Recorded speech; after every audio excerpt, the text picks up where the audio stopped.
Hey guys, Brett Alegre-Wood, author of the best-selling book, The 3+1 Plan. Okay, so today the question is, how much leverage should I use to build my portfolio? And it's one of my webinar questions, and effectively, it's actually a really good question because it's not something that most people think about.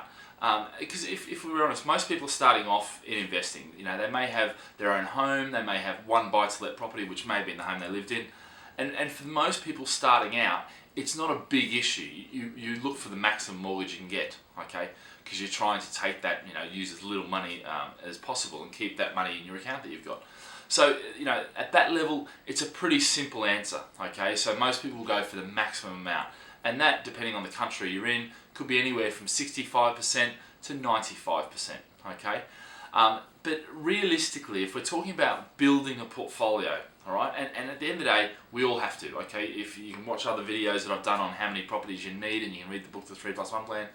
But realistically, there's a number of factors that affect the answer to the question, okay? So let's have a look at each of these. Now, my general answer would be 60 to 80% loan to value, okay? So how much leverage? Well, you should be putting 40 to 20% in for each property, okay? And there's a range of factors. So let's just have a look at them each in turn, because I think if you understand the factors, you start to get a sense for how I build people's portfolios and why I put certain restrictions in, why we place certain provisions off to the side, and why we use mortgage cost averaging. In other words, we jack up the mortgage rate a bit on the cash flow worksheets to make sure you've got some tolerances in there, okay? So look, the first one is the experience. Obviously, if you've got very little experience, then that will tend to move you down, from the higher loan to values to the lower loan to values, okay? Now, not so much on your first one. Your first one, as you're starting off investing, that's going to be much more about getting the maximum mortgage. But as you start to build, because if you're talking now you've got 2 properties or 5 properties or 10 properties or 50 properties, okay, then you need to change things. Because if you're still at 50 properties and you're taking 80-85% mortgages, well, I can tell you, you're going to be in for a shock. Because if you look at, I've got in my latest book that's coming out, I've got 5 stories of 5 different gurus, okay, all of whom stood on stage and went, we're wonderful, we built this up, 150 properties in 2 years, 18 million worth in 3 years, all these sort of stories. And when I looked at them, actually at the height of the market, it looked good, looked impressive. But actually I was sitting there going, that's dangerous, because I can see they've used massive amounts of leverage. They've got very little equity in those properties. So realistically, they may have lots of properties, a big ego attached, but the bank owns most of them, all right? As we build bigger, we've got to lower our loan to value, okay? In other words, we've got to get more equity in that property, okay? Now, the reason I say 60% is because, quite simply, at 60%, I think whatever the shocks in the marketplace are, whatever the market cycle's doing, whatever interest rates are doing, 60% is going to get you a cash flow positive property through the whole market cycle, okay? As well as that, prices aren't necessarily going to drop more than 40%, okay? Now this assumes that you've bought well and you haven't bought overpriced and you haven't inflated the value and done all these sort of ridiculous, cash back and all that sort of stuff. If you've done that, then it's a different story. You're probably you're not going to be at 60 for a long time. Okay, so that's the reason I choose 60, because pretty much you're insulated from all the shocks, even if the worst happens. Now, if you think about it in the UK in particular, let's say, about 20% prices dropped. In some areas, a bit more, it could be 40%. But 40% is pretty much the extent, that's the maximum extent to a drop, really, that we've seen, all right? So even at that level, you still would have been able to sell your property if you had to, okay? Now, obviously, we don't want to, but if you had to, you can do that. And that's why that sort of 60% barrier is there as the minimum, okay? Up to 80%, and look, if it's 85 or even 95, it's to say, in Australia or some of the places you can get 95%. When you're first starting out, fine, all right? Now, experience. So first point is experience. If you've highly experienced, you know what you're doing, you know what all the risk factors are, you've taken them all into account, then fine, okay? Go for your higher loan to values, go for your 80%, okay? Now, the other factor is age, all right? If you're young, you can afford to take a bit more risk, all right? So obviously, you can borrow more. So the higher loan to values are fine. If you're getting older and say, 60 plus, well, in fact, probably 55 plus now, you need to start considering that if you're at your whole portfolio, hopefully you've got a portfolio by now, is it 80%? You need to perhaps look at dropping that down. And all that means is rather than taking money out, rather than spending money, you either need to sell some property and pay some of the other mortgages off, or you need to just sit around and let them sit for a while and let the capital values grow. All right? Now obviously it's market dependent and all that sort of thing.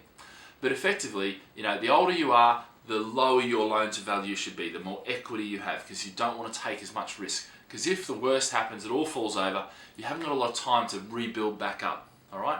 So the older you are, the less risk you want to deleverage effectively. Okay? So number of properties makes a big difference. That's the third factor. So we've got experience, we've got age, number of properties. If you've got one property, that's not too much of a problem. You can factor in all the provisions and increases in interest rates, drops in prices, all these sort of things. Okay? If you've got 5 properties, now it's a very different story, because a 1% raise in interest rates on that portfolio could mean a significant increase in your mortgages. So now you need to think of things like not only your leverage in terms of deleveraging a bit more, so moving from that 80 down towards that 60, okay, but also you need to factor in, if interest rates increase, so you might want to put away a bigger provision, okay, or you might want to fix half your mortgages and let the other ones variable, so you get that balance. All right. So experience, age, number of properties, stage of cycle. Okay. Look, there are times in the cycle when property is sitting around doing nothing. All right. In those times, okay, and especially if interest rates are going up, you don't want to be highly leveraged. The lower the leverage, the better. So if the prices are shooting up, then you can probably leverage a bit more. But you've got to remember that stop sign in my property cycle, and if you haven't seen that, just watch the video on the property cycle and it'll explain that all to you, all right? But it's fine if the market's shooting up to perhaps go more towards that 80, whereas the market's sitting stagnant, you want to get down towards that 60. And ideally, while it's still going up, you want to start to deleverage towards the end of that. So use the first half of it to build your capital, build your number of property, build your portfolio, but then towards the end of it, you need to deleverage, because if you do that, then as interest rates increase, you're okay. All right. So experience, age, number of properties, income. Okay. If you've got, and this is not necessarily a question about income, it's more about disposable income. All right. Because we all know the more money you earn, the more money you tend to spend, and if a lot of those spending is fixed expenditure, all right. In other words, it's not discretionary. Okay. Now, if it's discretionary, fine. But we're talking about disposable income. How much of effectively interest rates going up or things like that happening can I actually provide for? Now, if you've got a low income, you probably want to go more towards that 60. If you're on high disposable income, then actually you can move towards more that 80, because you can afford to have interest rates go up by 1% or 2% or 3% or whatever it is, okay, and still sit there and hold the portfolio throughout. Because at the end of the day, this is a game of buying and holding.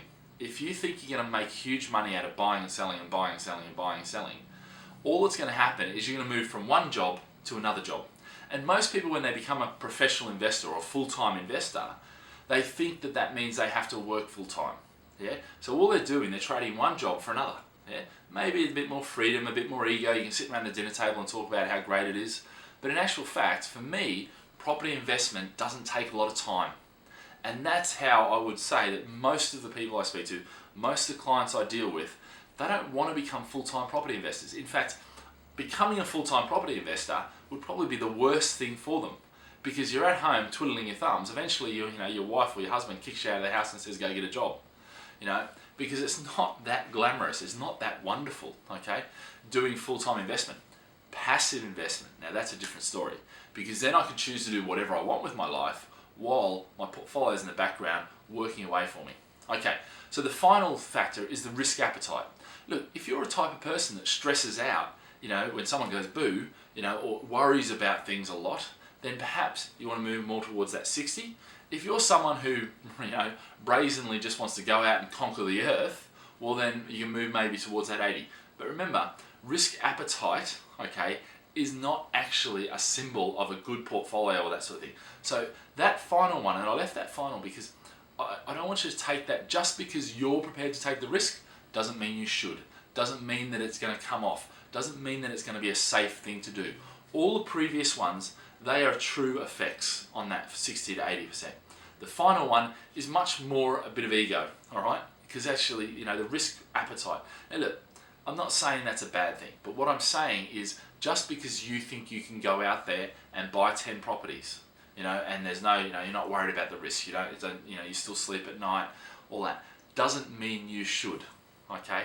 The other 5 ones, okay, the experience, the age, the number of properties, and the stage of cycle, and the income, okay, those 5 things, they're the key. The risk appetite is the bit of the red herring in there, okay, for the 6th one. But guys, hopefully that gives you a bit of an idea of the sort of factors that we deal with when we're talking about portfolio management, because all of those come into play, all right? And when you factor in all of them, actually you can build a large portfolio safely, securely, not having to worry about interest rates rising, prices dropping, all these sort of things. You can hold the portfolio throughout with minimal stress, because after all, property investment comes down to one test, all right? And I call it the sleep test. Yeah? If you can't go to bed, sleep a full night, wake up feeling refreshed, then perhaps there's something you need to change about your portfolio. If you can, fantastic. You're probably building your portfolio at the right pace, with the right leverage and that sort of thing. Unless the risk appetite and the ego side of the risk appetite gets involved, in which case you think you're indestructible, all right?